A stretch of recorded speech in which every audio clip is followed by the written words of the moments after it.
Hello, student. We were discussing methods of study in human genetics, and in these methods, the first main and the most important method which we have already studied was pedigree analysis.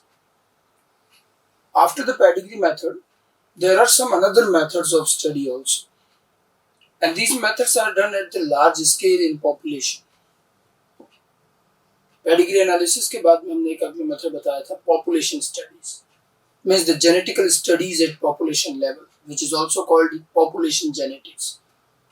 So many times human के genetical characters और human genetics की study और बड़े level पर यानी कि population level पर होती है. Pedigree level was a smaller level of a family level.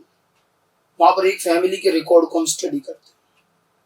Population level उससे भी बड़ा level है जहाँ आप एक family नहीं पूरी population पर level पर आकर के study करेंगे. तो ये भी ह्यूमन जेनेटिक्स का ही अगला पार्ट है और कुछ चीजें ऐसी हैं जो पॉपुलेशन लेवल पर ही स्टडी होंगी, वो पेडिग्री लेवल पर नहीं हो पाती. तो मेथड्स ऑफ स्टडी में पेडिग्री के बाद हमारा अगला पार्ट रहता है population genetics.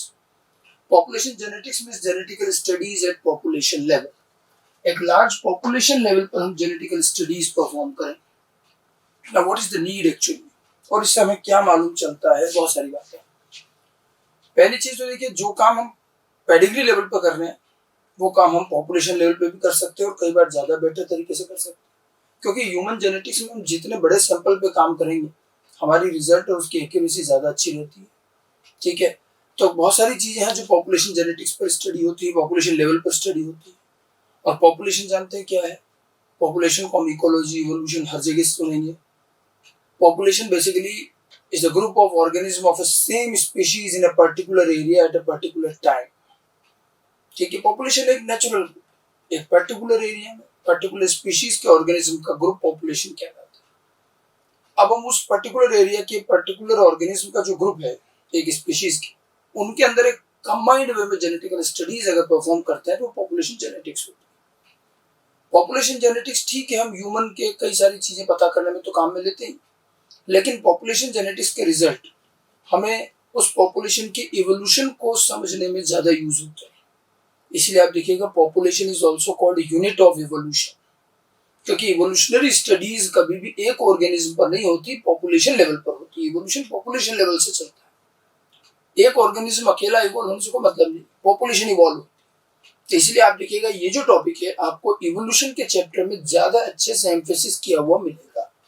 In fact principle of inheritance and variation के एनसीईआरटी के चैप्टर में ये टॉपिक ही नहीं है. उन्होंने ह्यूमन जेनेटिक्स में सिर्फ पेडिग्री बताई है और इस चीज को इवोल्यूशन के चैप्टर में ऐड कर रखा है. ठीक है, तो आप इसका ज्यादा डिटेल इवोल्यूशन में इसका एप्लीकेशन ये सब तो आप इवोल्यूशन के चैप्टर में पढ़ेंगे. हम यहाँ पर उसका केवल एक जेनेटिकल पार्ट पढ़ना चाहते हैं. ठीक है, तो हम देखते हैं कि पॉपुलेशन लेवल पर हम क्या क्या जेनेटिकल स्टडीज कर सकते हैं. अगर हम मेन की बात करें तो these genetical studies involves study of inheritance. देखिए, एक तो सिंपल सी बात है कि किसी भी करेक्टर किसी जीन का इनहेरिटेंस स्टडी करना. यही काम हमने पेडिग्री से भी किया था कि वो ऑटोसोमल है, डोमिनेंट, रिसेसिव, जो भी. तो study of inheritance, study of dominant recessive nature of any gene और अली. ये जो हमारी दो इवेंट है, सबसे पहले ध्यान रखिएगा ये दोनों काम हम पेडिग्री पर भी करते हैं. और इनफैक्ट पहली प्रायोरिटी में अगर पेडिग्री लेवल पर ही स्टडी हो पा रही है तो हम वहीं पर ही कर लेंगे, पेडिग्री लेवल पर, क्योंकि ये तो पेडिग्री में भी पता चल जाता है. कभी कभार नहीं मालूम चलता है तो फिर पॉपुलेशन लेवल पर आ सकते हैं. जब पेडिग्री में आप देखिए एक फैमिली का रिकॉर्ड है तो पॉपुलेशन में जैसे बहुत सारी फैमिली होंगी तो उनका एक लार्ज स्केल कंपैरेटिव स्टडी किया जा सकता है.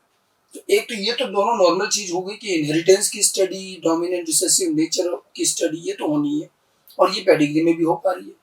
और पेडिग्री में भी हम प्रेफरेंस बेस पे, तो अगर पेडिग्री में पॉसिबल हो तो पेडिग्री में स्टडी कर लेते हैं. उसके बाद हम पॉपुलेशन लेवल पर और क्या करते हैं? The next is the study of frequency of any gene or allele. This is one of the very important part जो ज्यादातर पॉपुलेशन लेवल पर स्टडी होगा. फ्रीक्वेंसी पे ज्यादा डिटेल हम आगे बात करेंगे, बट ये ध्यान रखिएगा जीन फ्रीक्वेंसी का मतलब होता है उसका प्रोपोर्शन, कि एक पर्टिकुलर पूरी पॉपुलेशन में किसी पर्टिकुलर करेक्टर का कोई पर्टिकुलर अलील किस क्वांटिटी में है, कितना उसका प्रोपोर्शन है, यही उसकी फ्रीक्वेंसी. कि कैरेक्टर के मान लो 2 अलील, एक डोमिनेंट अलील एक रिसेसिव अलील, तो डोमिनेंट अलील कितना परसेंट है, रिसेसिव अलील कितना परसेंट है एक पॉपुलेशन में, ये पता लगाना, इसी को फ्रीक्वेंसी कहते हैं। क्वांटिटी पता करके हम प्रोपोर्शन मालूम कर रहे हैं, फ्रीक्वेंसी। और ये फ्रीक्वेंसी जो है ये बहुत सारी इंफॉर्मेशन हमें आगे चल करके इवोल्यूशन से रिलेटेड बहुत सारी इंफॉर्मेशन बताए। तो हमारा मेन कंसर्न ये फ्रीक्वेंसी कैलकुलेशन पर ज्यादा होता है। ये कैसे कैलकुलेट होती है ये भी हम आगे बात करेंगे, और यही चीज आपकी इवोल्यूशन में भी काम आएगी। ठीक है, तो जीन फ्रीक्वेंसी की स्टडी यहाँ होगी। उसी के साथ साथ कुछ और चीजें जो हमने पहले पढ़ रखी हैं वो भी पॉपुलेशन लेवल पर स्टडी होती हैं। एक टॉपिक हमने पढ़ा है मल्टीपल एलिलिज्म। मल्टीपल एलिलिज्म जो पढ़ाया गया था, तो आपको याद होगा हमने एक लाइन कही थी कि for the study of multiple allelism population study is essential. हमने कहा था कि एक कैरेक्टर के कितने सारे अलील हैं इसका पता एक सिंगल ऑर्गेनिज्म से कभी नहीं चलता, because a particular diploid organism can have only 2 alleles at the most for a character. How many alleles of a character are there? It cannot be observed in a single organism, and it is observed in a population. And that's why population study is essential. तो आप जब population level पर study कर रहे हो तो multiple अलील जैसा phenomenon तो पॉपुलेशन लेवल पर ही स्टडी होता है। और आपको ध्यान होना चाहिए कि यहाँ भी हमने एक चीज कही थी कि मल्टीपल अलील में भी हम जब एक नया अलील ऑब्जर्व करते हैं तो भी हम तुरंत उसको नया अलील कंसिडर नहीं कर लेते। कब करते हैं? हम उसको नया अलील तब मानते हैं जब उसकी एक मिनिमम फ्रीक्वेंसी हो। पॉपुलेशन में उसकी मिनिमम 0.01 फ्रीक्वेंसी होनी चाहिए, ये बता चुका हूं। तो अगेन बात आ गई फ्रीक्वेंसी। तो हम जब अलील की फ्रीक्वेंसी फाइंड आउट करेंगे तभी हम ये तय कर पाएंगे कि इसको हम अलील कंसिडर करें या भी नहीं करें। वो स्टेबल अलील है या नहीं है वो फ्रीक्वेंसी से पता चलेगा। उसी के बाद अलील काउंटिंग होती है, फिर मल्टीपल अलील का पता चलेगा। Similarly, one more thing you can study at the population level is the polygenic or quantitative inheritance. Polygenic inheritance, quantitative, जहां पर एक कैरेक्टर के बहुत सारे जीन और बहुत सारे जीन मिलके जो कैरेक्टर बना रहे हैं वो भी क्वांटिटेटिव कैरेक्टर। क्वांटिटेटिव कैरेक्टर के लिए हमने बताया भी था आपको कि ह्यूमन में भी है, जैसे स्किन कलर वगैरह। क्वांटिटेटिव कैरेक्टर लार्ज स्केल पर ही पता चलेगा। सैंपल साइज बड़ी होनी चाहिए, पॉपुलेशन में बहुत सारे मेंबर्स होंगे, तब हम ऑब्जर्व कर पाएंगे उसका इनहेरिटेंस, क्योंकि उसमें इंटरमीडिएट बहुत बनते हैं, मैक्सिमम मिनिमम के बीच ही भी होते हैं। तो इसलिए ये चीज भी पॉपुलेशन लेवल पर ज्यादा बेटर स्टडी होगी। तो इस तरह से आप देखिए जेनेटिकल चीजें या कई सारे ऐसे जेनेटिकल फिनोमिनन है जो पॉपुलेशन लेवल पर ज्यादा बेटर स्टडी होंगे। ठीक है, तो ये सारी स्टडीज हैं। तो हम एक पॉपुलेशन जेनेटिक्स पॉपुलेशन लेवल पर क्या क्या स्टडी करेंगे उन सब की बात। अच्छा, पॉपुलेशन लेवल पर आते हैं जब हम, तो हमें जेनेटिक्स की कुछ और टर्म पता चलती है। ये टर्म्स मैं इसलिए भी बता रहा हूँ, हम कुछ टर्म्स यहाँ डिस्कस करेंगे। ये टर्म्स आपके जब आप इवोल्यूशन का चैप्टर पढ़ोगे तो वहां भी आएगी, क्योंकि जेनेटिक्स से रिलेटेड टर्म है, इसलिए हम 2-4 टर्म यहाँ पर डिस्कस करेंगे। उसमें से 1-2 टर्म तो मैं बता भी चुका हूँ। इनिशियली जो हमने टर्मिनोलॉजी पढ़ा था इस चैप्टर में, तो मैंने 2 टर्म तो आपको पहले बता रखी। One is the genome and gene pool, ये कंपैरिजन पहले भी बताया था। ठीक है, जीनोम सबको बता रखा है, पहले भी क्लियर बात की थी कि sum total of all the genes present on haploid number of chromosome. Haploid number of chromosome पर एक सेल में, एक ऑर्गेनिज्म में जितने भी जीन हैं, n नंबर ऑफ क्रोमोसोम पर, उसी को हम क्या कहते हैं? जीनोम। And that's why हमने कहा था, in a gamete there is a one genome, in a diploid organism, in a zygote there are 2 genome. Her diploid में 2 जीनोम होते हैं, one is paternal genome, one is maternal genome. ये बातें पहले हो चुकी है। तो हैप्लॉइड सेट पर जितने, जैसे हम ह्यूमन में 30 से 40,000 जीन कहते हैं, तो वो हमारा एक जीनोम का पार्ट है, क्योंकि वो हमारे हैप्लॉइड सेट पर है। इसी तरह से तो ये तो बात हो रही है एक ऑर्गेनिज्म के हैप्लॉइड सेट पर, तो ये ऑर्गेनिज्म लेवल की बात है। तो जिस तरह से एक ऑर्गेनिज्म का अपना जीनोम है, ठीक उसी तरह से ऑर्गेनिज्म से अपर लेवल होता है फिर पॉपुलेशन। तो पॉपुलेशन का होता है अपना जीन पूल, नेक्स्ट वन। और जीन पूल को भी डिफाइन किया था हमने, all organism, all the jeans of all the organism of a population. एक पॉपुलेशन के सारे ऑर्गेनिज्म के सारे जीन को हम कलेक्टिवली जीन पूल कह सकते हैं। Gene pool is a large collection, पूरी पॉपुलेशन के जितने ऑर्गेनिज्म, उन सबके जीनोम या उन सबके जीन इकट्ठे कर। ठीक है, ये रिप्रेजेंटेटिव बेस पर होता है, ये कोई दिखाई नहीं देता है, ये केवल और केवल इमेजिन किया जाता है कि एक पॉपुलेशन के सारे ऑर्गेनिज्म के सारे जीन। इसको थोड़ा यूं और समझिए, जैसे एक ऑर्गेनिज्म डिप्लॉइड है, तो उसमें कितने जीनोम होंगे? 2 जीनोम। तो एक ऑर्गेनिज्म पॉपुलेशन के जीन पूल को बनाने में कितने जीनोम कंट्रीब्यूट करेगा? 2 जीनोम। जैसे 100 ऑर्गेनिज्म की एक पॉपुलेशन है सपोज, हर ऑर्गेनिज्म डिप्लॉयड है, तो एक ऑर्गेनिज्म में 2 जीनोम, तो 100 ऑर्गेनिज्म में 200 जीनोम। तो 2 जीनोम हम सारे 100 ऑर्गेनिज्म के कलेक्ट कर लें, तो 200 जीनोम का ये जो कलेक्शन हमने इमेजिन किया, यही उस पॉपुलेशन का जीन पूल हुआ। समझ में आई बात? All the organism of all the jeans of all the organism का मतलब एक ऑर्गेनिज्म में तो बहुत सारी सेल है, तो सारे जीन नहीं लेने, एक ऑर्गेनिज्म के 2 जीनोम लेने। जीनोम कलेक्शन कि उसके सारी सेल एक जैसी हैं, तो उसके 2 जीनोम काउंट करें। इस तरह से जितने पॉपुलेशन में ऑर्गेनिज्म में सबके जीनोम काउंट करके वो टोटल कलेक्शन जीन पूल बनता है, और इसी जीन पूल लेवल पर ही पॉपुलेशन लेवल की पॉपुलेशन जेनेटिक्स की स्टडी होती है। आप चाहे फ्रीक्वेंसी निकालोगे, मल्टीपल एलील जो भी देखोगे, वो जीन पूल में आता है कि पूरे टोटल पॉपुलेशन के जीन पूल के कलेक्शन में एक कैरेक्टर के कितने एलील हैं, मल्टीपल एलील, फिर उसमें भी किस एलील का कितना अमाउंट है, यानी कि उसकी फ्रीक्वेंसी, ये सब जीन पूल में ही कैलकुलेट होगी। इसलिए पॉपुलेशन जेनेटिक्स, इवोल्यूशन, इन सब में इस वर्ड का ज्यादा यूज रहेगा, जीन पूल का। ये सारे उस ऑर्गेनिज्म, जितने भी ऑर्गेनिज्म हैं उनके सारे जीनोम का कलेक्शन, ऑल जीन भी लिखते हैं, और आप चाहो तो इसको ऑल जीनोम भी लिख सकते हैं, all genomes of all organism of A population, ये जीन पूल कहलाता है। ठीक है, ये दो तो खैर हम पहले भी टर्मिनोलॉजी में डिस्कस कर चुके हैं। एक दो टर्म और लेते हैं। मैंने नेक्स्ट टर्म लिखी है जीन फ्लो। फ्लो का मतलब है मूवमेंट। इवोल्यूशन के चैप्टर में आपको इसके बारे में थोड़ी जानकारी मिलेगी। जीन का मूवमेंट, अब जीन कोई अपने आप से फ्लो नहीं कर जाते, जीन तो ऑर्गेनिज्म के अंदर है, तो जैसे ऑर्गेनिज्म मूव करेंगे तो जीन भी मूव करता है। एक्चुअली क्या है, देखिए वर्ल्ड में पूरी अर्थ पर एक स्पीशीज की कोई एक ही पॉपुलेशन नहीं होती।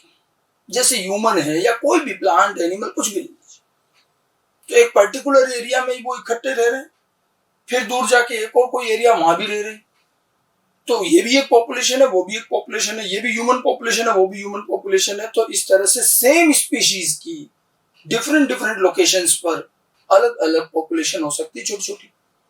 इनको हम इकोलॉजी में आप पढ़ोगे local population, Meta population, deems, इस तरह के नाम आएंगे, ये सब आगे भी आएंगे। छोटी पॉपुलेशन या एक पर्टिकुलर एरिया, पॉपुलेशन के लिए एरिया डिफाइंड होता है, तो एक ही स्पीशीज की मान लीजिए अलग अलग एरिया में 2 पॉपुलेशन। ठीक है, जैसे मान लो एक जगह पर ये P1 है, तो दूसरी जगह पर ये P2 हो गया, ये 2 पॉपुलेशन हो गई। अब यहाँ के ऑर्गेनिज्म अपने ले रहे हैं, ये ले रहे हैं, लेकिन ऑर्गेनिज्म मूवेबल है, सेम स्पीशीज के हैं। हो सकता है यहां से कोई इधर आ जाए, यहां से कोई इधर चला जाए, आना जाना तो पॉसिबल है। तो एक पॉपुलेशन से कुछ ऑर्गेनिज्म मूव करके इधर आ गए, कुछ उधर से इधर चले गए। आने जाने की इस प्रोसेस को कहते हैं माइग्रेशन। माइग्रेशन, इसमें भी 2 पार्ट होते हैं, जाना और आना, ई माइग्रेशन, इमिग्रेशन, ये सब इकोलॉजिकल टर्म है। ठीक है, जाना आने के इस प्रोसेस को माइग्रेशन कहते हैं। और जब भी माइग्रेशन होगा ऑर्गेनिज्म का, तो उनके साथ उनके जीन भी तो मूव करें। तो कई बार सपोज इस पॉपुलेशन में किसी ऑर्गेनिज्म में कोई म्यूटेशन हुआ और यहाँ एक नया एलील बना, फिर यहाँ से कुछ ऑर्गेनिज्म चल के इधर आ गए और यहाँ रहने लग गए, क्योंकि सेम स्पीशीज के थे, दिक्कत भी नहीं आई, आराम से रहने लग गए, ये यहीं सेटल हो गए, बाद में इनके प्रोजेनी भी बने, सब यहीं रहे। तो हुआ क्या, यहां से जब ऑर्गेनिज्म इधर गया तो वो अपने साथ एक नया एलील लेकर के दूसरी तरफ चला गया। जो म्यूटेशन से यहां बना था एलील, वो उधर तो था नहीं, ठीक है, लेकिन इनके मूवमेंट से उधर भी चला गया। कहने का मतलब ये है कि हमेशा ध्यान रखिएगा कि कई बार पॉपुलेशन में नए एलील इसी तरह से आते हैं ऑर्गेनिज्म के मूवमेंट के साथ। तो माइग्रेशन, साथ में ये रिप्रोडक्शन करते हैं, प्रोजेनी बनाते हैं, जैसे ये इधर आ गए, यहीं रह गए, यहाँ प्रोजेनी हो गए तो यहीं रुक गए। तो ये एक रैंडम मेटिंग, कोई ऑर्गेनिज्म इधर से इधर आया और यहाँ के ऑर्गेनिज्म के साथ रिप्रोड्यूस कर रहा है, तो वो धीरे धीरे वो एलील इधर की तरफ भी फिक्स हो गया। तो इसको कहते हैं माइग्रेशन इन रैंडम मेटिंग। तो माइग्रेशन इन रैंडम मेटिंग से अगर कोई एलील ट्रांसफर होता है, माइग्रेशन से आना जाना, ठीक है, और माइग्रेशन के साथ साथ फिर रैंडम मेटिंग, रिप्रोडक्शन, इससे एक पॉपुलेशन से दूसरे पॉपुलेशन में allele का movement of gene or allele from one population to another population through migration and random mating. This is called gene flow. Gene flow is one of the cause to introduce a new allele in a population. मेरी बातें ध्यान से सुनिएगा और evolution के chapter में भी बहुत अच्छे से काम आएंगे। देखिए, एक ऑर्गेनिज्म के अंदर नया एलील कैसे आता है, ठीक है। अब जरा समझिएगा, ऑर्गेनिज्म और पॉपुलेशन दो यूनिट है अलग अलग लेवल की। एक ऑर्गेनिज्म में न्यू एलील कहां से आया, तो हमें दो रास्ते दिखाई देते हैं कि या तो उसके पेरेंट में म्यूटेशन हुआ होगा तो वो पेरेंट के थ्रू इनहेरिट हो जाए, पेरेंट्स आ जाए, और या फिर उसके अंदर ही म्यूटेशन हो जाए, ये भी तो हो सकता है। म्यूटेशन से नया एलील बनता है, ठीक है। तो या तो म्यूटेशन से बने या पेरेंट में हुआ होगा म्यूटेशन तो उनसे इनहेरिट हो जाए। ये तो एक ऑर्गेनिज्म के अंदर नया एलील आने के रास्ते हैं। What about population? आपको पूछा जाए पॉपुलेशन में नया एलील कैसे आया, तो यहां भी दो रास्ते हैं। एक तो ये कि उस पॉपुलेशन के अंदर ही म्यूटेशन हो जाए किसी ऑर्गेनिज्म में, तो म्यूटेशन होते ही न्यू एलील अराइज हो जाए। तो न्यू एलील अराइज होने का देखिए मेथड तो एक ही है, वो है म्यूटेशन। अब उसी पॉपुलेशन में हो गया तो वहां बन गया एक नया एलील। कभी कभी क्या होता है, उसमें तो नहीं हुआ, किसी और पॉपुलेशन में वहां से फ्लो हो गया, तो फ्लो के साथ भी तो आ गया, तो ऑर्गेनिज्म अपने साथ नया एलील ला सकते हैं। तो या तो जीन फ्लो से आएंगे या फिर म्यूटेशन से वहीं के वहीं बन जाएंगे। जैसे एक देखिए, सिकल सेल एनीमिया का म्यूटेशन मैंने बताया था अफ्रीका में हुआ। अब आज की तारीख में सिकल सेल एनीमिया वर्ल्ड के लगभग सारे कंट्री में मिलता है। तो क्या हम ये माने कि हर जगह म्यूटेशन हुआ होगा? नहीं, मोस्ट प्रोबेबली म्यूटेशन तो एक ही जगह हुआ, अफ्रीका में हुआ। फिर वहां से ये अलील, अब वहां से कुछ लोग मूव करके दूसरी जगह चले गए, वहीं रहने लग गए, वहीं रिप्रोड्यूस कर रहे हैं, उनके प्रोजेनी भी वहीं रह रहे हैं, तो वो अपने साथ उस अलील को उस कंट्री में ले गए, वहां से कहीं और, फिर कहीं और, कहीं और। तो आज जो ये आपको लगभग सारी कंट्री में मिल रहा है, इसमें एक बहुत बड़ा रोल तो इसी फ्लो का ही है। होता भी यही, म्यूटेशन तो कहीं एक दो जगह होगा, उसके बाद ये अलील जो है स्प्रेड होता है थ्रू फ्लो, ये इधर से उधर नई नई पॉपुलेशन में जा सकता है। तो जीन फ्लो को इसीलिए जब आप इवोल्यूशन पढ़ते हैं तो नए अलील का एक सोर्स माना जा सकता है कि एक पॉपुलेशन में न्यू अलील कहीं और दूसरी पॉपुलेशन से ऑर्गेनिज्म के थ्रू आ जाता है और इसी को फ्लो कहते हैं, ठीक है। जब लॉन्ग ड्यूरेशन तक और पर्टिकुलर डायरेक्शन में जीन फ्लो होता है, मान लो इधर से इधर आते जा रहे हैं, तो इस पॉपुलेशन का नेचर बदलने लगता है। एवोल्यूशन में ये सब चीजें बड़ी काम आती है। लंबे ड्यूरेशन तक जब इसको देखेंगे, over hundreds and thousands of years, तो this will create changes and this is one of the responsible factor for evolution also.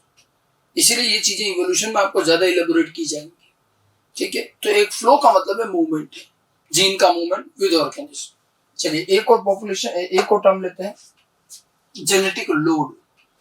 एक और टर्म है ये जेनेटिक लोड, जैसा कि नाम से क्लियर है, लोड एक अननेसेसरी के बर्डन के लिए हो सकता है। Load in terms of gene, genetic load एक पॉपुलेशन के लिए, एक ऑर्गेनिज्म के लिए, एक पॉपुलेशन के लिए, लोड वर्ड नॉर्मली एक नेगेटिव सेंस वाला वर्ड लगता है। ज्यादातर ये वर्ड हम हार्मफुल अलील के लिए यूज करते हैं, रिसेसिव अलील, हार्मफुल अलील, जो म्यूटेशन से बन गए हैं, हम नहीं चाहते हैं लेकिन पड़े हुए हैं अंदर, ठीक है, ये लोड है, ठीक है। और इसीलिए डोमिनेंट अलील की बजाय रिसेसिव अलील पर ज्यादा फोकस किया जाता है लोड को लेकर। वैसे एक चीज देखिए, थोड़ा सा दिमाग लगा के देखें कि एक पॉपुलेशन में अगर हम एक कैरेक्टर के सपोज डोमिनेंट अलील, रिसेसिव अलील दोनों है, तो हम एक पॉपुलेशन में एक कैरेक्टर के कौन से अलील को पूरी तरह से इलिमिनेट कर सकते हैं, हटा सकते हैं? डोमिनेंट अलील को हटा पाएंगे या रिसेसिव अलील? इसमें कई लोग गलत जवाब देते हैं और ये चीज आपकी इवोल्यूशन में फिर काम आएगी, ठीक है। अगर दो स्टेटमेंट हो कि dominant Aleel of a character can be eliminated completely from A population, recessive allele of a character can be eliminated completely from a population, तो कौन सा ट्रू और कौन सा फॉल्स होना चाहिए, किसको आप हटा पाएंगे, किसको नहीं हटा पाएंगे, ठीक है। इसमें कोई बहुत बड़ा लॉजिक नहीं, आपको बस ये पता होना चाहिए कि डोमिनेंट और रिसेसिव के नेचर के बारे में देखिए कि डोमिनेंट अलील जो होता है वो कभी छिपता नहीं है, हिडन नहीं रहता। किसी पर्सन में एक भी होगा ना हेटेरोजाइगस, तो भी दिखेगा डोमिनेंट। रिसेसिव छुप जाता है हेटेरोजाइगस में, ठीक है। डोमिनेंट कभी हिडन नहीं रहता, छिप नहीं सकता। तो जितनों में डोमिनेंट अलील होता है मोर और लेस उतनों में डोमिनेंट कैरेक्टर आ ही जाता है। And if you want to eliminate it, जब आपको कैरेक्टर ऑब्जर्व हो रहा है, दिख रहा है, तो सेलेक्ट कर लो, हटा दो उसको, ठीक है। जैसे एक एग्जांपल लेते हैं, मान लो एक बहुत बड़ी फील्ड में हजारों पी प्लांट लगे, प्लांट कुछ टॉल भी हैं, ड्वार्फ भी हैं, दिख रहे हैं दोनों अलील। ना हमारे मन में ख्याल आया कि एक काम करते हैं, इस पॉपुलेशन में से टॉलनेस का कैपिटल टी अलील हटा दें, सिर्फ स्मॉल टी रहने दें। Can you eliminate it completely? आप क्या करो, उस पूरी फील्ड में जाओ, जितने टॉल प्लांट दिख रहे हैं उनको उखाड़ के फेंक दो। अब उस पॉपुलेशन में सिर्फ ड्वार्फ बच गए, तो क्या कैपिटल टी एलिमिनेट हुआ या नहीं हुआ उस पर्टिकुलर पॉपुलेशन में? हो गया ना। अब तो ड्वार्फ बचे स्मॉल टी वाले, क्योंकि ड्वार्फ स्मॉल टी होता है। ठीक है, अगर मैंने यही चीज उल्टी सोची होती कि नहीं हम तो रिसेसिव ड्वार्फ हटाएंगे, स्मॉल टी एलिमिनेट करो इस पॉपुलेशन में से, तो हमने क्या करा, टॉल रहने दिए, सारे ड्वार्फ उखाड़ के फेंक दिए। अगर सारे ड्वार्फ प्लांट हटा दिए, टॉल रहने दिए, तो क्या उस पॉपुलेशन से रिसेसिव अलील स्मॉल टी पूरी तरह से एलिमिनेट हो गया या नहीं हुआ? बड़ी कॉमन सेंस की बात है, नहीं हुआ। रीजन, जो टॉल आपने रखे उनमें से कई टॉल हेट्रोजाइगस भी तो होंगे, और वो हेट्रोजाइगस दिख तो टॉल रहे, लेकिन उनके अंदर एक रिसेसिव अलील बैठा है। तो ये ध्यान रखिएगा, रिसेसिव अलील पूरी तरह से एलिमिनेट नहीं हो पाता। एक dominant allele liable to eliminate, कि शायद वो तो पूरा खत्म हो जाए, दिख रहा है जितनों में हटा दो, बट एक रिसेसिव अलील जितनों में रिसेसिव कैरेक्टर दिख रहा है, उन सबको हटाने के बाद भी रिसेसिव अलील पॉपुलेशन से हटता नहीं। अब बड़ी सरप्राइजिंग बात देखिए, नेचर में डोमिनेंट अलील हमारा ओरिजिनल अलील है, अच्छे अलील हैं, लेकिन ये हट जाते हैं, हट सकते हैं।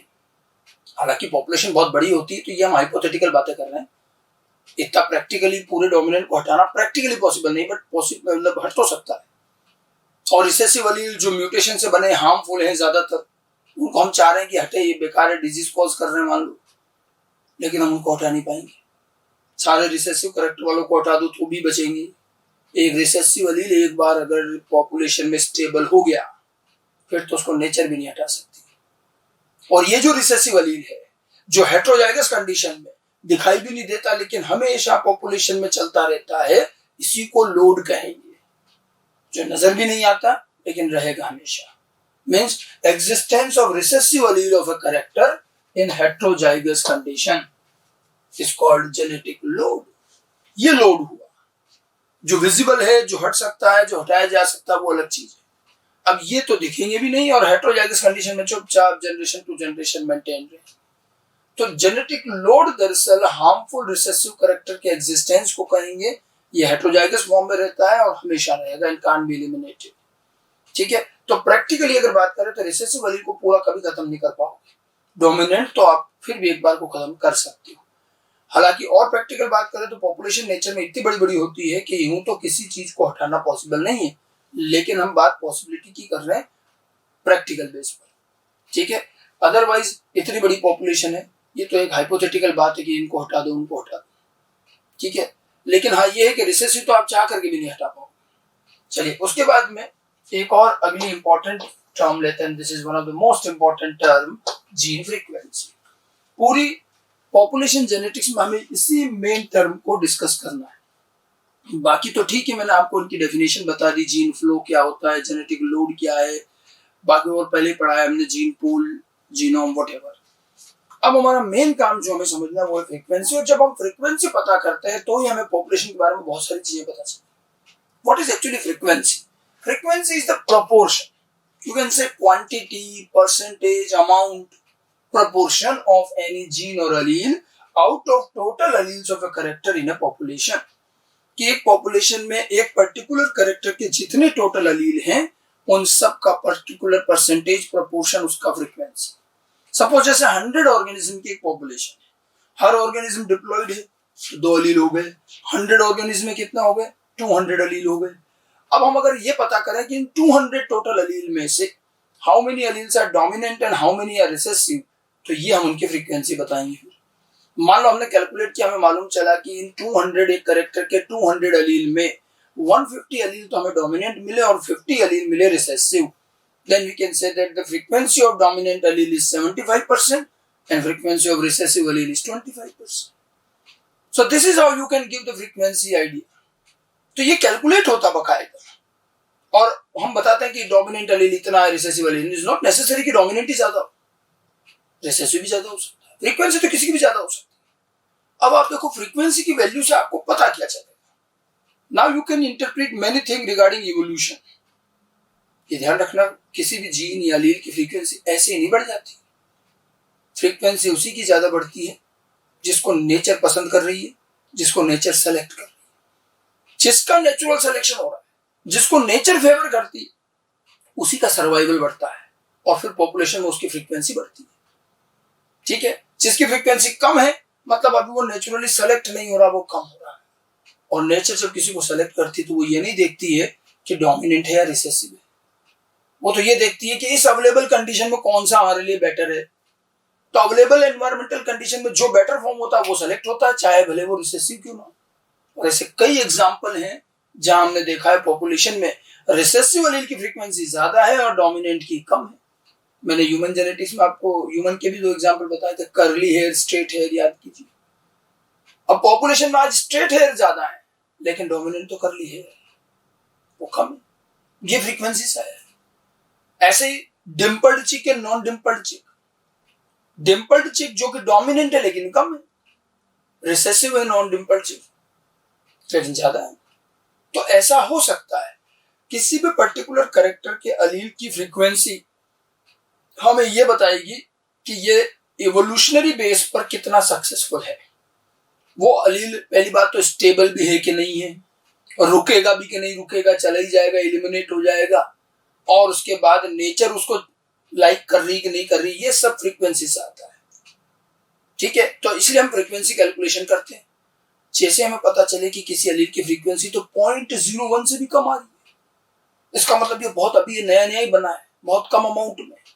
0.01 का मैंने मतलब बताया था 1% पॉपुलेशन, याद है? ठीक है, तो अगर 0.01 से भी कम फ्रीक्वेंसी आ रही तो हम तो उसको नया एलील ही कंसिडर नहीं करते। ये बात मैं शुरू से कहता रहा। ठीक है, क्योंकि बहुत कम है, बहुत अर्ली स्टेज और वो हट सकता है।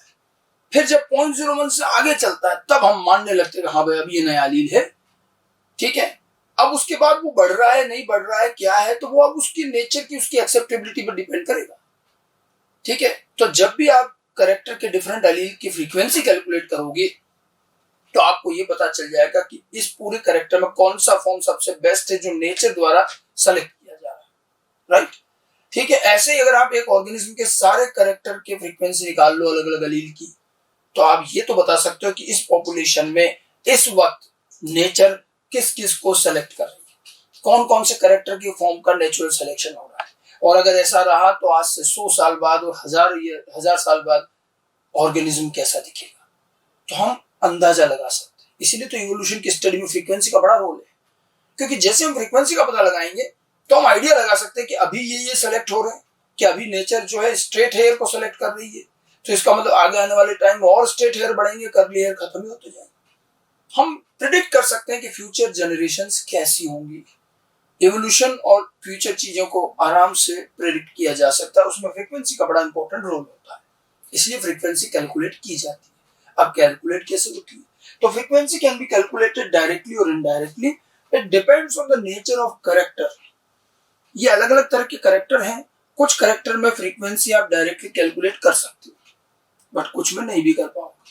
Late us take some example how the frequency is being calculated. हमारे कोर्स में फ्रीक्वेंसी कैलकुलेशन ही है मेनली, और उस पर अच्छे खासे न्यूमेरिकल भी आते हैं। अब देखिए एक एग्जांपल लिखा है, एक मैंने सिंपल सा एग्जांपल लिखा है। In a population of 100 human being, 100 लोगों का एक ग्रुप ले लिया, सपोज एक पॉपुलेशन, हमने उनमें उनका ब्लड टेस्ट कराया, तो उन 100 ह्यूमन में से हमें 50% तो एम टाइप के ब्लड ग्रुप वाले मिले हैं। 50 जो है इनमें तो एम ब्लड ग्रुप है, 20 जो है इनमें एमएन, और 30 जो है इनमें N type of blood group.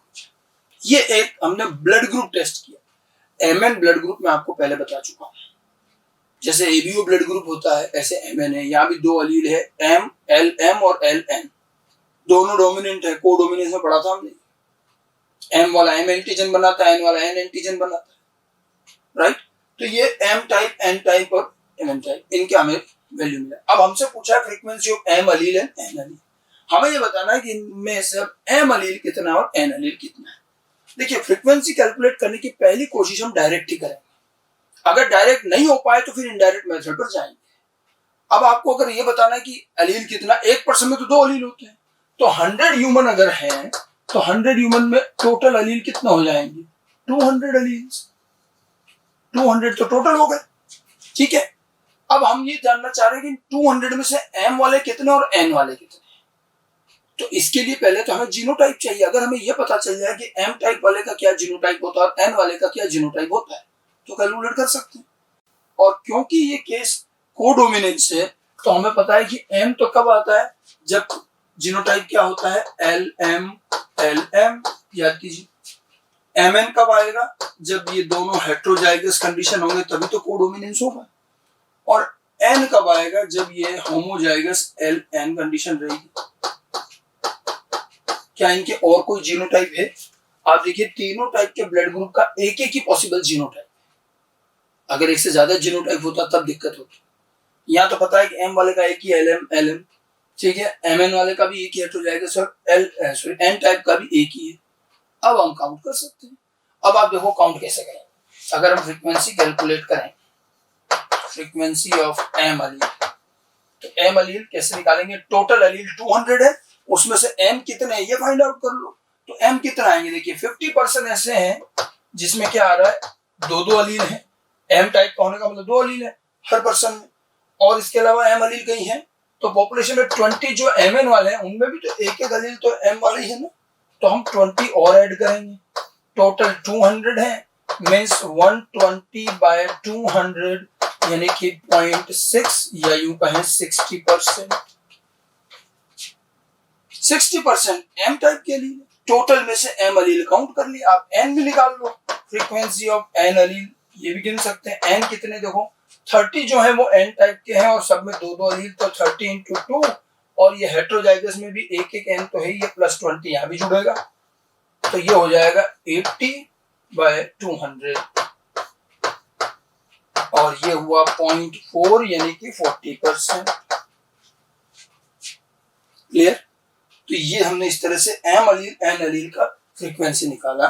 Mathematically common sense की बात है कि अगर करेक्टर के 2 ही अलील हैं और एक अलील अगर 60% आया तो दूसरा बाय डिफॉल्ट 40 आएगा, टोटल तो 100 ही होगा। ठीक है, ये ध्यान रखना कि कितनी भी फ्रीक्वेंसी कितनी भी अलील हो, बट मैथमेटिकली तो 100% ज्यादा नहीं जाएगा। तो एक अगर 0.6 है दूसरा 0.4 आएगा, 40% ही आएगा। समझ गए? तो ये कहलाता है डायरेक्ट कैलकुलेशन। इस तरह से हम फ्रीक्वेंसी को कैलकुलेट कर सकते हैं, एम कितना एन कितना है। बहुत इजी गोइंग पार्ट है, इसको समझा जा सकता है। लेकिन देखिए एक एग्जांपल में और लेता हूं, चलिए यहीं पर ही मेंशन करें एक एग्जांपल और। इन 100 P plant, 100 pea plants, suppose we have observed 75 tall plant and 25 dwarf plant. Now find out the frequency of capital T and small t. 100 pea plant में 75 tall और 25 dwarf है, तो हमें कैपिटल T स्मॉल t की frequency बताना। जैसे यहाँ 100 में से ये जो रिजल्ट था उससे हमने कैलकुलेशन किया, तो यहाँ भी हमें ये काम करना है। तो क्या ये हम कर पाएंगे या कुछ प्रॉब्लम रहेगी? जैसे हमने इसको कैलकुलेट किया, ये डायरेक्ट मेथड कहलाता है कि पहले आप उनके जीनोटाइप पता कर लो और फिर नंबर ऑफ अलील काउंट कर लो। अब यहाँ क्या प्रॉब्लम आई? यहाँ प्रॉब्लम आएगी, क्या आएगी आप देखिए। टॉल में आपको क्या पता कि ये कैपिटल टी है या कैपिटल टी स्मॉल टी? हमें कैसे मालूम चलेगा कि 70? ये कोई क्रॉस नहीं हुआ है जो आप 3:1 निकाल लें, इसमें दिमाग मत लगाना चाहता। पूरी पॉपुलेशन में 100 प्लांट में से इतने टॉल इतने ड्वार्फ हैं, तो हमें क्या पता कि 75 टॉल में से कितने तो होमोजाइगस है, कितने हेटेरोजाइगस, कितने भी हो सकते हैं। और जो ड्वार्फ है ये जरूर है कि ये स्मॉल टी। अब हम काउंट कैसे करें? जब तक हमें इनका पता नहीं चलेगा तब तो काउंटिंग नहीं हो पाएगी। ठीक है, इसलिए ये डायरेक्ट कैलकुलेशन नहीं होगा और यही समझने वाली बात है। इधर डायरेक्ट कैलकुलेशन हो पा रहा है या नहीं हो पा रहा है। अच्छा, मैं एग्जांपल चेंज कर देता हूं। मैं एग्जांपल चेंज करके कहता ये 100 पी प्लांट नहीं है, 100 मिराबिलिस के प्लांट, 100 मिराबिलिस प्लांट है। अब उसमें से कुछ रेड है, कुछ पिंक है, कुछ व्हाइट है, कुछ भी नंबर ले लो, रेड, पिंक और व्हाइट। तो क्या कैलकुलेट कर लेते? अगर ये मिराबिलीज होता और यही एग्जांपल होता फ्लावर कलर वाला, बिल्कुल कर लेते, क्योंकि जो रेड आ रहा है उसका जीनोटाइप हमें पता है कैपिटल आर कैपिटल आर, जो पिंक आ रहा है वो कैपिटल आर स्मॉल आर, और जो व्हाइट है वो स्मॉल आर स्मॉल आर, तो कैलकुलेट हो जाएगा। ठीक है, लेकिन यह नहीं हो पा रहा है क्योंकि ये जो टॉल है वो मालूम नहीं चल रहा कि कौन सा वाला टॉल है। अब आपको थोड़ा अपना दिमाग लगाना चाहिए। अगर कोई पूछे कि जीन फ्रीक्वेंसी का कैलकुलेशन कब हो जाएगा डायरेक्टली, कब नहीं हो पाएगा, ठीक है। So gene frequency can be calculated directly in case of, ये ध्यान रखना कब कब, तो मैं आपको क्लियर बता दूं, 2 एग्जांपल मैंने बता दिए। जब भी किसी कैरेक्टर में होमोजाइगस और हेटेरोजाइगस को आप देखकर पहचान पाएंगे तो डायरेक्ट कैलकुलेशन हो जाएगा। प्रॉब्लम होमोजाइगस हेटेरोजाइगस की आती है कि होमोजाइगस हेटेरोजाइगस को अगर विजिबली डिफरेंशिएट किया जा सकता है फिनोटाइपिकली, तब तो आप काउंट कर लो, यहां कैलकुल कर पा रहे हो, या वो रेड पिंक व्हाइट में भी कर पा रहे थे तो वहां काउंट हो जाता है, या नहीं कर पा रहे हो, टॉल सारे एक जैसे हैं तो यहाँ काउंट नहीं हो। ठीक है, अगर phenotype sorry heterozygous homozygous phenotypically different हैं, देखकर पहचाने जा सकते हैं तो डायरेक्ट कैलकुलेशन हो जाएगी, और नहीं तो नहीं हो पाएगी। अब जरा मुझे बताओ कि हेटेरोजाइगस होमोजाइगस एक जैसे किस में दिखते हैं, कब डिफरेंशिएट नहीं होते, कौन से करेक्टर होते हैं, इस तरह के सब बता चुका हूं। क्वालिटेटिव करेक्टर, ये करेक्टर कैसा है? क्वालिटेटिव। क्वालिटेटिव के अंदर होमोजाइगस हेटेरोजाइगस एक जैसा दिखता है, क्वांटिटेटिव में डिफरेंट दिखता है। वो जो रेड पिंक व्हाइट था इनकम्प्लीट डोमिनेंस में बताया था ना, क्वांटिटेटिव, इनकम्प्लीट डोमिनेंस तो खुद क्वांटिटेटिव, और क्वालिटेटिव में एक ही एग्जांपल ऐसा है जहां काउंटिंग हो जाती है, वो ये है कोडोमिनेंस। कोडोमिनेंस क्वांटिटेटिव नहीं होता, क्वालिटेटिव, लेकिन वहां दोनों वाले साथ काम करते हैं, इसलिए फिनोटाइप में डिफरेंस आ जाता है। समझ गए? तो फ्रीक्वेंसी कब डायरेक्ट कैलकुलेट हो जाएगी? जब जब भी हेटेरोजाइगस डिफरेंट दिखेगा, यानी कि incomplete dominance, codominance, quantitative characters, इनमें तो हम डायरेक्ट कैलकुलेशन कर लेंगे। और डायरेक्ट कैलकुलेशन किसमें नहीं हो पाएगी? तो ध्यान रखिएगा, क्वालिटेटिव करेक्टर। क्वालिटेटिव करेक्टर में डायरेक्ट कैलकुलेशन नहीं हो पाएगा क्योंकि यहां पर जो है दोनों में डिफरेंस करना मुश्किल होता है विजिबली।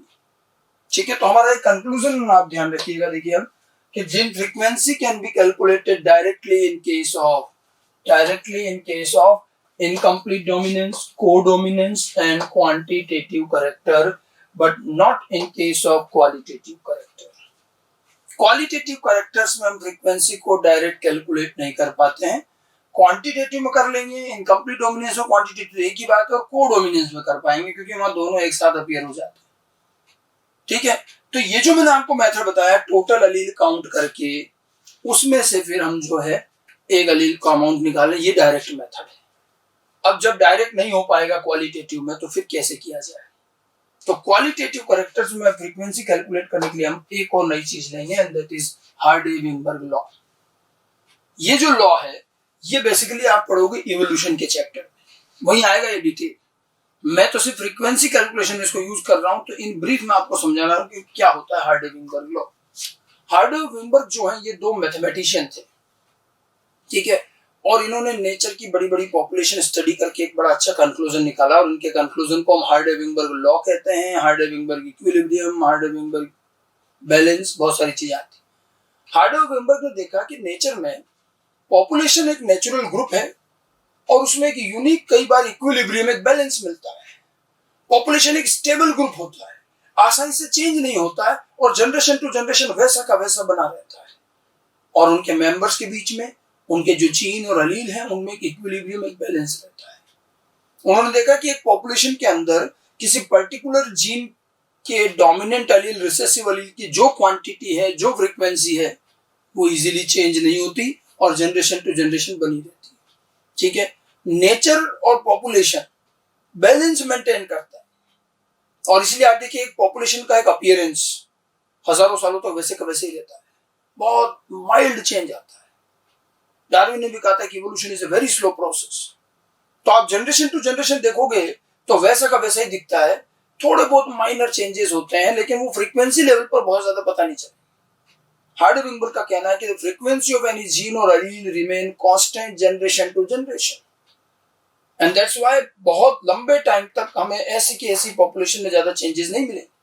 एंड चेंजेस होते हैं, ऐसा नहीं कि जीरो चेंजेस हैं, चेंजेस होते हैं, लेकिन ये इतने स्लो हैं कि बहुत लंबे ड्यूरेशन, हजारों सालों में जाकर के थोड़ा बहुत चेंज आएगा। अदरवाइज जनरेशन टू जनरेशन आपको फ्रीक्वेंसी में चेंज ही नहीं मिलेगा, वो कांस्टेंट चलेगी।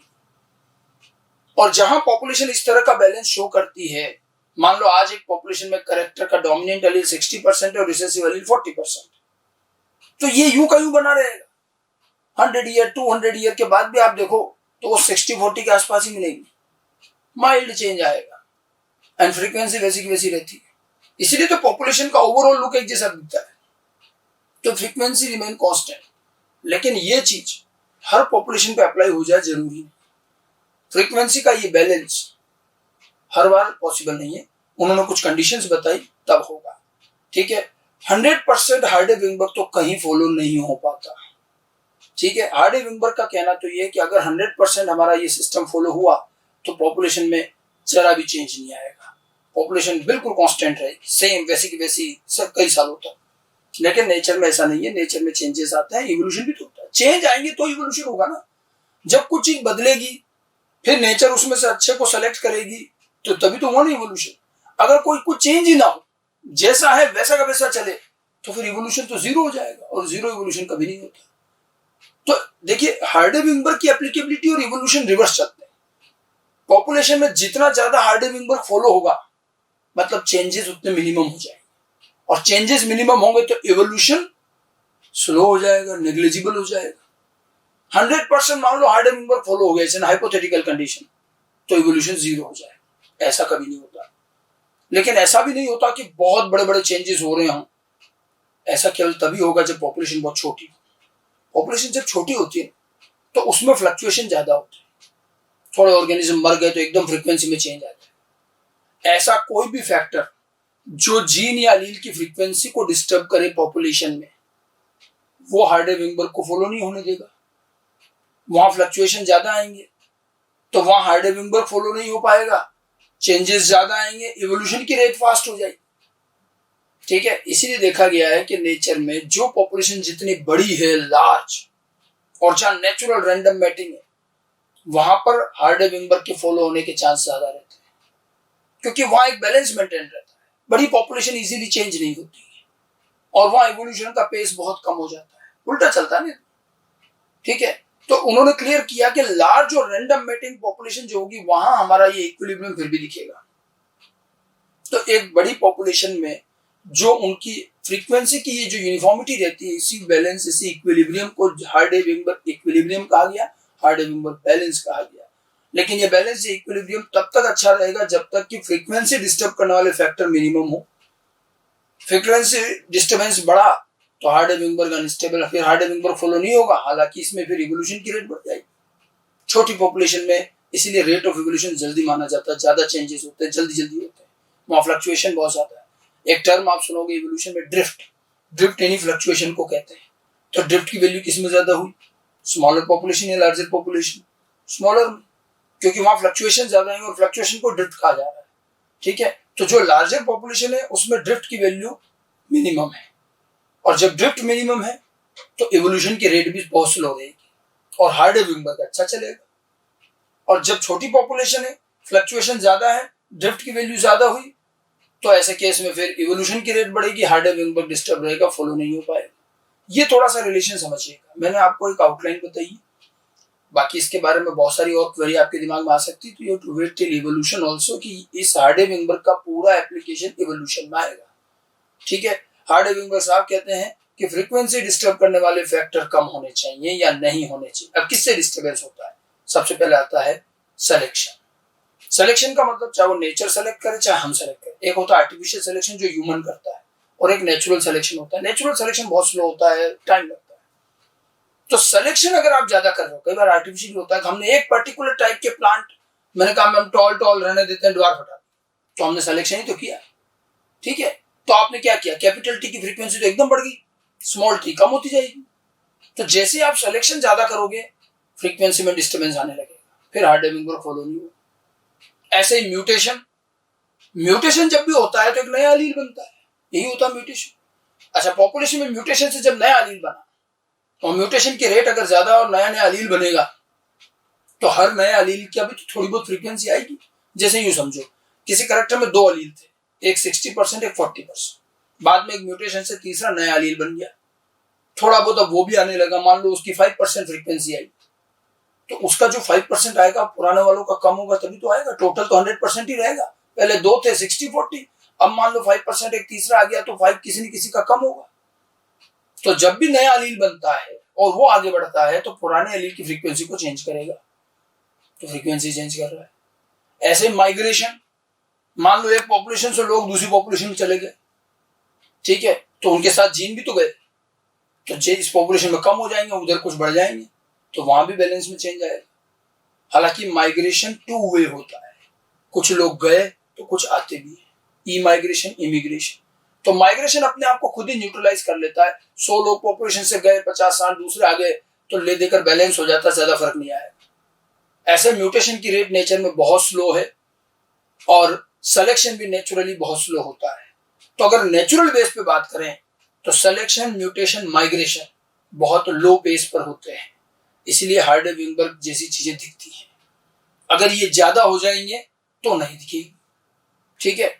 ऐसी चीजें जो भी फ्रीक्वेंसी को डिस्टर्ब करे, ड्रिफ्ट वैल्यूज, रिकॉम्बिनेशन, और भी हैं, selection, mutation, migration, recombination, drift, जो भी है, ये जब ज्यादा होती है तो फ्रीक्वेंसी डिस्टर्ब होती है और तब हार्डे-विंगबर्ग फॉलो नहीं होता। हार्डे-विंगबर्ग को लेकर के करीब करीब पिछले 4-5 सालों में 2-3 बार क्वेश्चन आ चुके हैं। इसका न्यूमेरिकल आता है या इसके लॉ को अप्लाई करने की कंडीशन आती है, ठीक है। तो हार्डे-विंगबर्ग कब फॉलो होगा और कैसी कंडीशन में नहीं होगा, ये आपको ध्यान रखना है।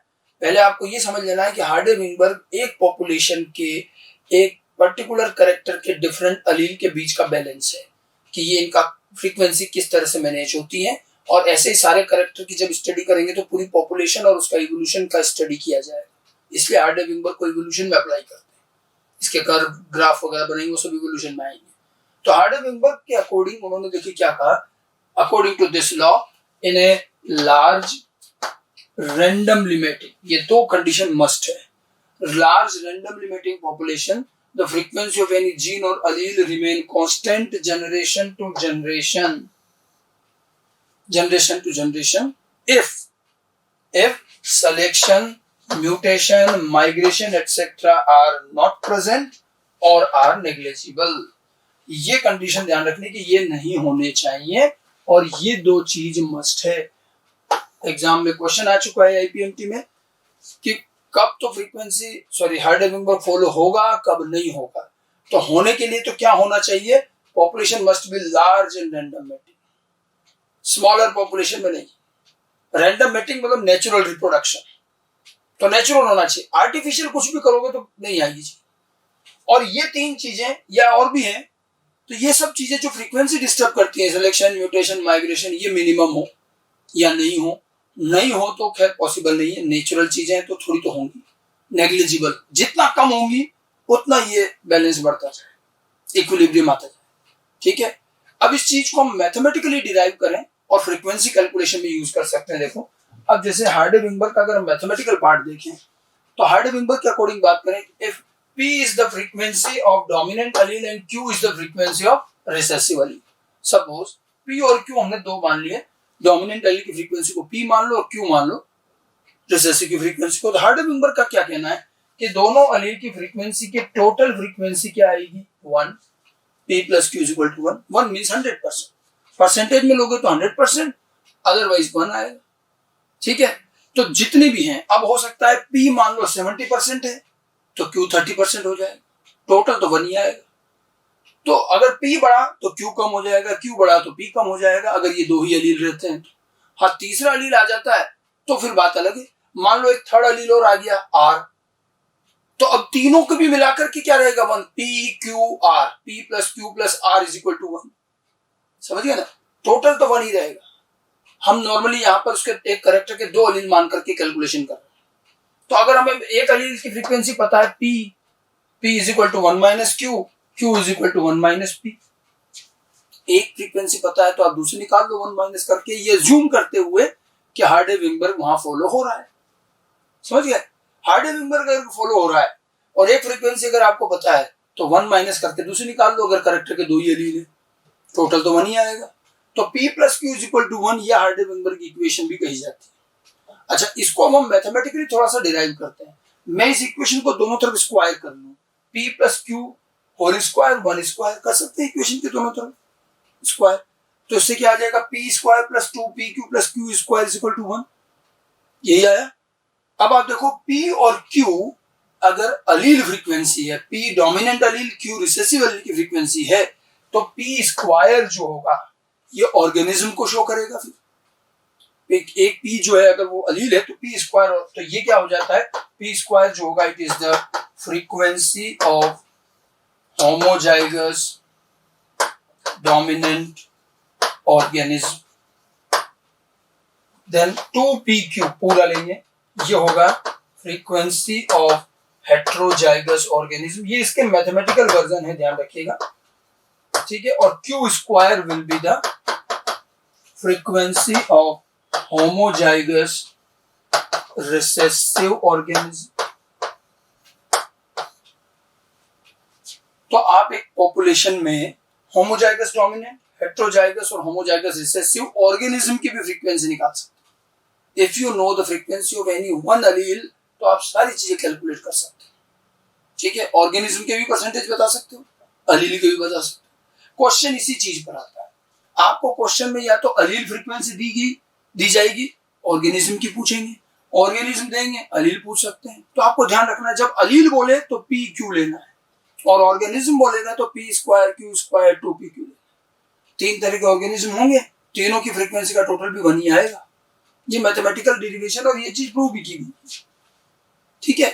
अब आप देखो हमारा जो वो एग्जांपल था इससे पहले वाला, हम जिसमें डायरेक्ट कैलकुलेशन नहीं कर पाए, क्या आप यहां कर सकते हैं हार्डे-विंबर को यूज करके? कर सकते हैं यहाँ पर। अब डायरेक्ट तो कैलकुलेट नहीं हो रहा, लेकिन हम हार्डे-विंबर को यूज करके शायद कर पाएंगे।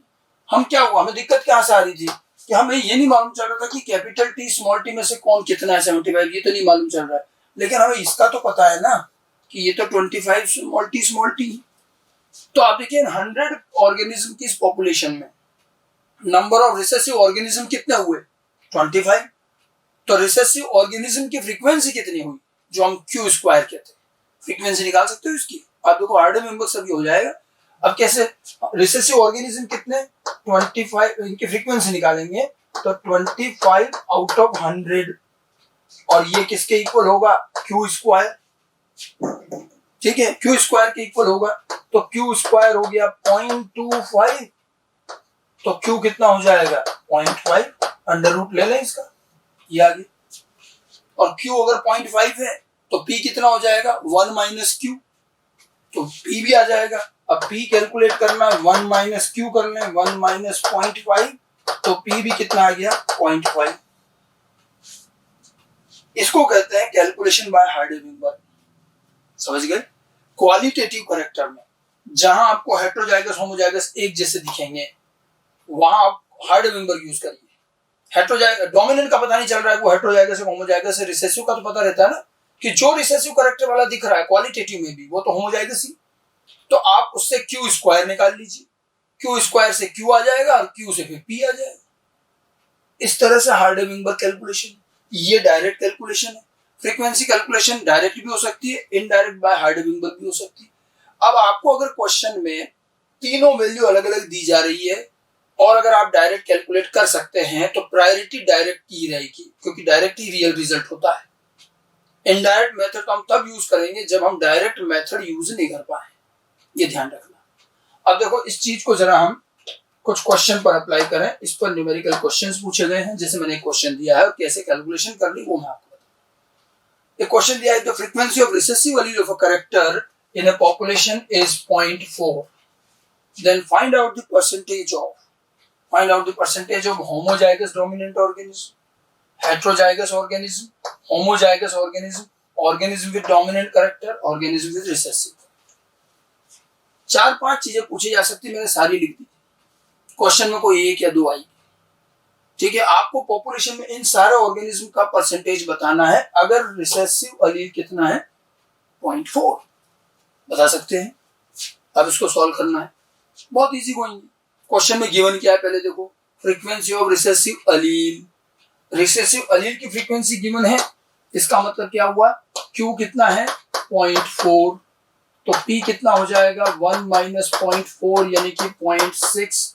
तो पहले तो आपको P और Q पता चलना चाहिए, समझ गए कि P की वैल्यू क्यों लिया, क्योंकि रिसेसिव वैल्यू गिवन है तो P भी आ जाएगा। अब आपको करना क्या है, अब आपको जैसे मान लीजिए होमोजाइगस डोमिनेंट ऑर्गेनिज्म कैलकुलेट करने, तो होमोजाइगस डोमिनेंट ऑर्गेनिज्म कौन से होते हैं, आपको पूरी इक्वेशन नहीं लेनी है।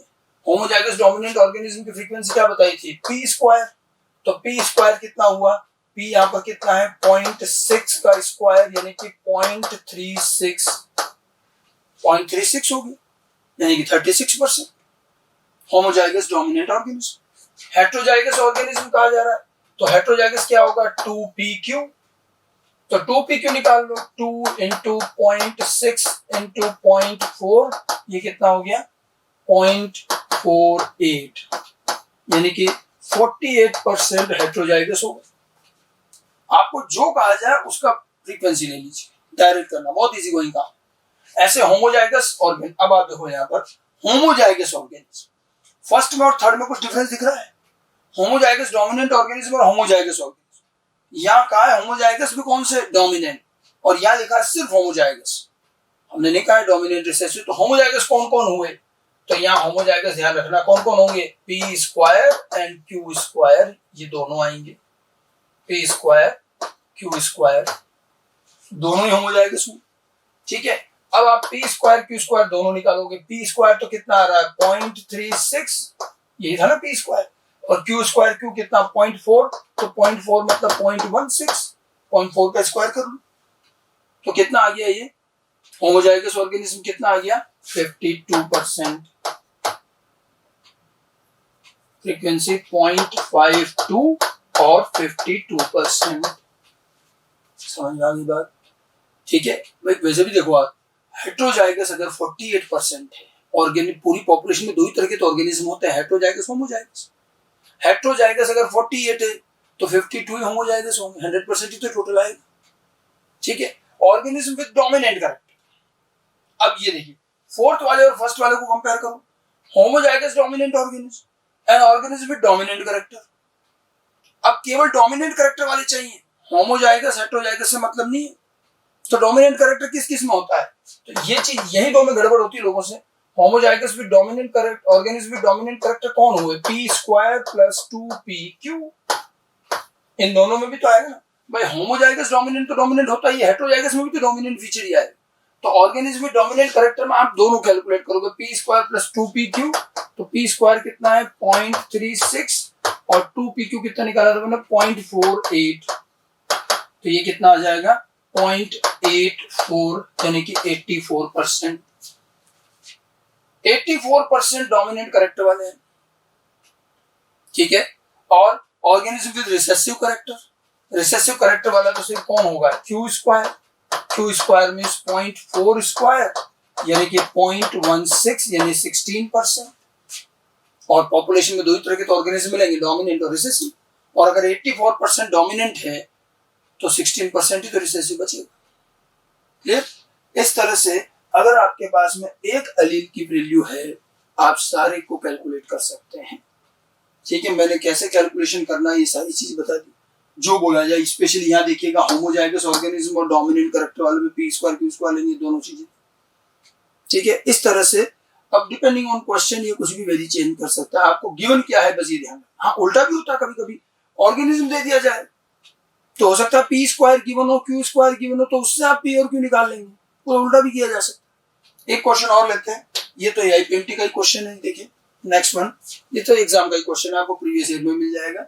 इन a population of 1000 organism if 360 belongs to capital A यानी कि जो 360 है capital A 360, then capital A small A 480 है एंड स्मॉल ए 160 है। ये हमें क्वेश्चन में गिवन है। Find out the frequency of capital A allele. Capital A allele की हमें फ्रीक्वेंसी चाहिए। कैपिटल ए का मतलब हम हाइडेनबर्ग के अकॉर्डिंग बात करें तो पी चाहिए ना, डोमिनेंट अलील की फ्रीक्वेंसी कैपिटल ए, ठीक है, तो पी चाहिए। अब आपको देखिए तीनों तरह के ऑर्गेनिज्म का वैल्यू नंबर दे रखा है और पूछा जा रहा है कि पी बताइए या कैपिटल ए की फ्रीक्वेंसी। अब आप देखो इस मेथड को, आपको मैंने आपको पहले भी कहा था कि जब अगर तीनों वैल्यू अलग अलग दी जा रही है तो आप डायरेक्ट मेथड से भी कर सकते हैं, और जब डायरेक्ट से कर सकते हो तो पहली प्रायोरिटी उसी से कर लो। हालांकि यहाँ तो हाइडेनबर्ग से भी हो जाएगा। अगर मैं डायरेक्ट कैलकुलेट करता हूँ तो मुझे क्या चाहिए, कैपिटल ए की क्वांटिटी चाहिए ना, टोटल एलील में कैपिटल ए कितने हैं उसकी फ्रीक्वेंसी आ जाएगी। तो आप देखिए टोटल एलील तो कितने हुए, 1000 ऑर्गेनिज्म है तो 2000 हो जाएंगे। अब ए कितने में है, देखिए कैपिटल ए 360 है तो 360 इंटू 2, ठीक है। और कैपिटल ए यहाँ भी है, एक एक एलील 480 ये हो जाएगा, अपॉन एलील लेना ऑर्गेनिज्म नहीं तो 2000 टोटल एलील, 1000 ऑर्गेनिज्म 2000, ठीक है। तो इसका आंसर क्या आ जाएगा, इसको पूरा सॉल्व करोगे ये 0.6 आएगा। ये है डायरेक्ट कैलकुलेशन, ठीक है। अब आप देखो इसको मैं हाइडेनबर्ग से करूं तो हाइडेनबर्ग से भी कर सकते हैं। देखिए ये 360 कैपिटल ए है, कैपिटल ए इसकी अगर मैं फ्रीक्वेंसी निकालता हूं तो 360 आउट ऑफ 1000, तो 360 आउट ऑफ 1000 यानी कि ये 0.36 हुआ, और 0.36 किसके इक्वल हुआ, पी स्क्वायर के, क्योंकि ये होमोजाइगस डोमिनेंट ऑर्गेनिज्म था पी स्क्वायर। तो इससे आप देखिए इससे वैसे भी आ जाएगा P इज इक्वल टू 0.6, ये हाइडेनबर्ग से आ गया। अब कोई ये मत सोचना कि आपने तो इधर वाले ए को तो यूज ही नहीं किया, ये मैथमेटिकल तरीका है हाइडेनबर्ग का, वो तो अपने आप इसमें काउंट हो गया स्क्वायर करना, ठीक है। तो ये जो चीज है आप देखो दोनों से रिजल्ट आ रहा है, लेकिन मैं आपको फिर भी कहूंगा कि अगर इस तरह की वैल्यूज अलग अलग हैं तो आप पहले इस डायरेक्ट मेथड को प्रेफरेंस देंगे, ठीक है। अब आप ये कहेंगे क्या फर्क पड़ रहा है, रिजल्ट तो दोनों में सेम आ रहा है, नहीं, ये तो इस क्वेश्चन में चांस की बात है कि रिजल्ट सेम आ रहा है, बट अदरवाइज रिजल्ट सेम नहीं भी आता। हाइडेनबर्ग इनडायरेक्ट मेथड है, तो जो डायरेक्ट रिजल्ट जो डायरेक्ट वैल्यू होती है हाइडेनबर्ग उसके लमसम ही आएगी, कभी कभार हो सकता है सेम आ जाए। इनडायरेक्ट मेथड है तो जरूरी नहीं है कि वो एग्जैक्ट डायरेक्ट जैसा रिजल्ट आ जाए, ठीक है। अगर हम डायरेक्ट कैलकुलेशन नहीं कर पाते हैं तो हाइडेनबर्ग को यूज करें, ज्यादा बेटर। फिलहाल यार यहाँ तो आप दोनों में से कोई सा भी यूज करो रिजल्ट वही आ रहा है, ठीक है। हाइडेनबर्ग का P plus Q is equal to 1, P square Q square 2PQ is equal to 1 का ये इक्वेशन को हम हाइडेनबर्ग कहते हैं, ठीक है। हाइडेनबर्ग इक्वेशन तो P plus Q is equal to 1 है, वो तो बाकी तो डेरिवेशन है उसका।